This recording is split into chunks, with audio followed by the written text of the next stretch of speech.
Ang ikukuwento ko po ay tungkol doon sa magandang na-experience about sowing and reaping, declaration, and law of agreement.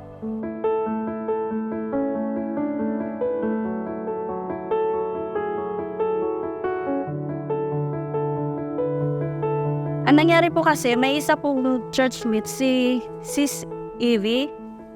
Nung nangyari sa kanya nung nanganak siya, nanghingi po sila ng additional financial para po doon sa pagpanganak niya. Nung nalaman ko po yun, parang may nagbulong ko sa akin na mag-share ka ng blessing mo. Nag-message po siya sa akin sa messenger na, "Sis, para saan po itong seeds na binigay mo po sa pamilya ko?" Ang sagot po sa kanya, "Sis, ito po ay para sa pag-aaral ng mga anak ko na nasa college ngayon na kailangan po nilang makapasa sa exam for qualifying education course. Lalo na yung panganay ko na before mag-enrollment for third year college ay kailangan papasa sila doon sa qualifying examination." Sabi ni Sis Eve, "Okay sis, yan ang agreement natin." Umuwi ako sa bahay. Sabi ng anak ko na, "Mama, ang sabi ng teacher doon, pag hindi na po kami papasa, either dalawa lang po yung mangyayari.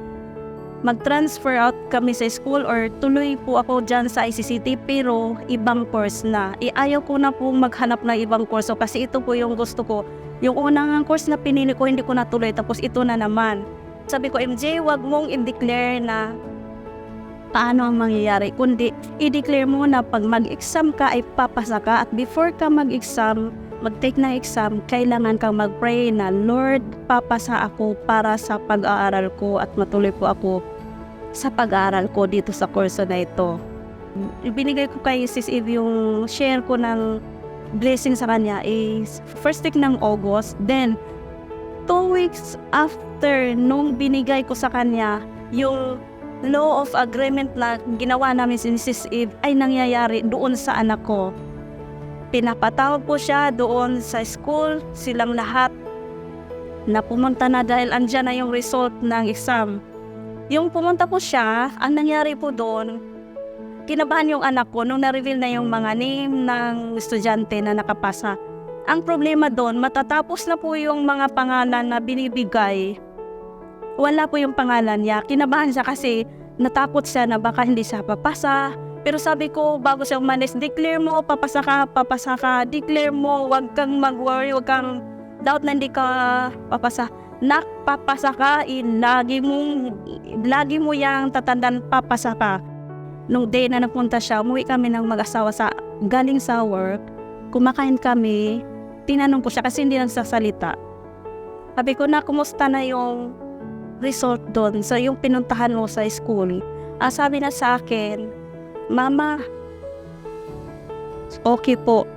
"Ano yung okay? Pumasa ka?" "Opo mama." "Yes, thank you Lord." Nagsigawan kami, "Thank you Lord." Sa kainan, nagsigawan kami, "Thank you Lord na nakapasa po yung anak namin. Thank you talaga Lord." Maya, tahimik lang talaga siya. Sabi ba na sa akin, "Mama, may sasabihin pa ako sa inyo lahat." "Ano yun?" "Hindi lang po ako pumasa mama. Nasa ranking po ako." Mas lalo kami nagsigawan, "Lord, thank you. Talagang mabait kayo sa amin, Lord."